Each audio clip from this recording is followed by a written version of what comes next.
শুধু ডিম আর আলু দিয়ে যে এত মজাদার কাবাব তৈরি করা যায় সেটা এই কাবাবটা একবার না বানিয়ে খেলে কখনোই বুঝবেন না। হ্যালো এভরিওয়ান, আসসালামু আলাইকুম। সবাই কেমন আছেন? আজ বানাবো খুব সহজ একটা রেসিপি, ডিমের জালি কাবাব। ডিমের এই জালি কাবাব তৈরি করতে আমার লাগবে 2-3টা সিদ্ধ আলু, সিদ্ধ ডিমের সাদা অংশ এবং সিদ্ধ ডিমের ভেতরের অংশ, 1/4 কাপ বেসন, হাফ কাপ পেঁয়াজ বেরেস্তা, 2 টেবিল চামচ ধনিয়া পাতা কুচি, 2 টেবিল চামচ কাঁচামরিচ কুচি, 1 চা চামচ ধনিয়ার গুঁড়া, 1 চামচ ভাজা জিরার গুঁড়া আর 1 চা চামচ লাল মরিচের গুঁড়া। প্রথমে আমি হালকা একটু তেলের মধ্যে বেসনগুলোকে সামান্য একটু ভেজে নিব। এই কাবাবের মধ্যে বেসনগুলোকে ভেজে দিতে হবে, না হলে খাওয়ার সময় বেসনের একটা কাঁচা স্মেল আসবে।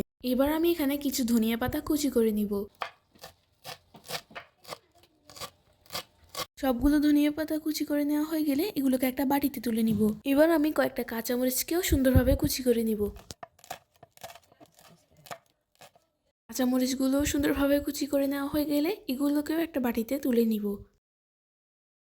এখানে আমি 4-5টা ডিম সিদ্ধ করে নিয়েছি। এখন ডিমের সাদা অংশ আর কুসুমগুলোকে আলাদা করে নিব। এবার আমি একটা ছুরির সাহায্যে ডিমের সাদা অংশগুলোকে ছোট ছোট কুচি করে কেটে নিব। আপনারা চাইলে ছুরি দিয়ে কাটার পরিবর্তে গ্রেটারেও গ্রেট করে নিতে পারেন, কিন্তু ডিমগুলোকে এভাবে কেটে নিলে খাওয়ার সময় দাঁতের নিচে পড়লে খেতে অনেক বেশি ভালো লাগবে, আর কাবাবগুলো দেখতেও অনেক সুন্দর লাগে।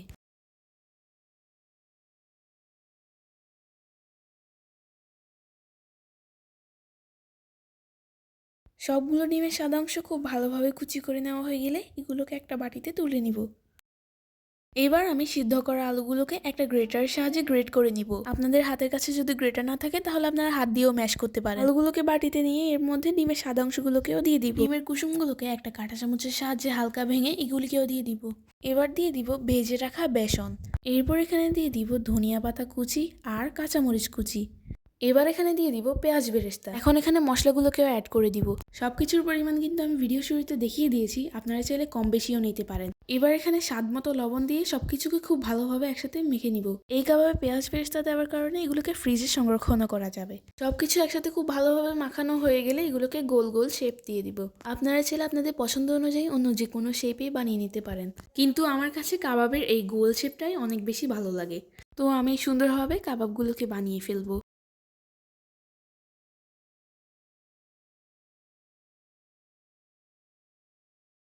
আমি বাকি কাবাবগুলিকেও সেমভাবে বানিয়ে নিব।